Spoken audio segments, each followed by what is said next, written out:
जिहाद फी सबील अल्लाह। वो बकरियों का चरवाहा हबशी नस्ल से ताल्लुक रखता था और इस खित्ते के सब लोगों की तरह उसका भी रंग सियाह था और सख्त मेहनत मशक्कत की वजह से उसका पसीना बेतहाशा बहता था। वो सारा दिन यहूदियों की बकरियां चराया करता था। अपनी जिंदगी में मगन बकरियां चराने के अलावा उसे दुनिया की किसी और चीज से गर्ज नहीं थी। एक दिन बैठा हुआ था, यहूदी जंगी तैयारियों के बारे में बातें करते हुए इसके पास से गुजरते हैं। अचानक उसके दिल में एहसास पैदा होता है कि पता करूं कि वो कौन सी ताकत है जो यहूदियों के मुकाबले पर आ रही है। वो यहूदियों के पास गया और उनसे पूछा, ये जंग किसके साथ करने वाले हो? वो बोले, हमारी जंग उस शख्स के साथ होगी जो नबूवत का दावा करता है। उसके दिल ने ख्वाहिश की कि मैं उस शख्स को देखूं।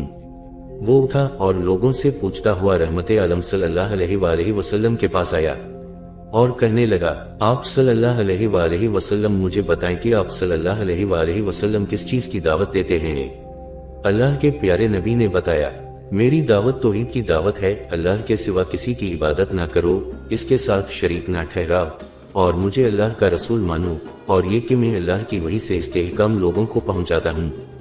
इसने कहा, अगर मैं एक अल्लाह पर ईमान ले आऊं और आप सल्लल्लाहु अलैहि वसल्लम को नबी मान लो तो क्या होगा?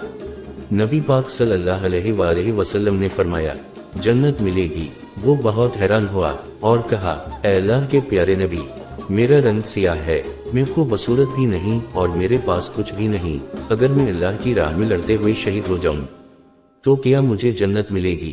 अल्लाह के नबी सल्लल्लाहु अलैहि वसल्लम ने फरमाया, हाँ, अल्लाह तुझे जरूर जन्नत देगा। इसने पूछा, मगर अब इस रेवर को क्या करूं?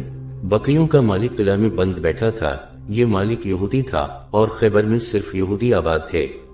रसूल अल्लाह सल्लल्लाहु अलैहि वसल्लम ने फरमाया, बकरियां जहां से हांक लाए हो उसी सिमत उनका रुख फेर दो, वो खुद ब खुद अपने बारे में पहुंच जाएंगी। इसने इस पर इतना और इजाफा किया कि मुट्ठी में कंकरियां ले और रेवर पर फेंकटे हुए कहा, अब मैं तुम्हारी चौपानी नहीं कर सकता, अपने मालिक के पास जाओ।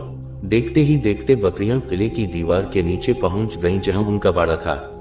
इसके बाद वो उठा और यहूदियों के खिलाफ जंग में शरीक हो गया और लड़ते लड़ते राह खुदा में जान दे दी। जब सरवरे कायनात सल्लल्लाहु अलैहि वसल्लम को इसकी शहादत की खबर मिली तो आप सल्लल्लाहु अलैहि वसल्लम ने उसकी लाश को देखकर फरमाया, अल्लाह ने इसके चेहरे को हसीन बना दिया है, इसके बदन को खुशबुओं से मुअत्तर कर दिया है और जन्नत की 2 हुरें उसे अता कर दी हैं। ये हसीन चेहरे वाले असवद राय रजी अल्लाह ताला अन्हा थे। इन्होंने सिवाय जिहाद फी सबील अल्लाह के अलावा कोई काम नहीं किया। एक नमाज पढ़ने तक की मोहलत नहीं मिली, लेकिन इन्होंने सत्य दिल से और नूरे हिदायत से अपने दिल को मुनव्वर किया और इतना बड़ा मर्तबा हासिल किया। कंटेंट क्रिएटर शाहिद बिन सिद्दीक।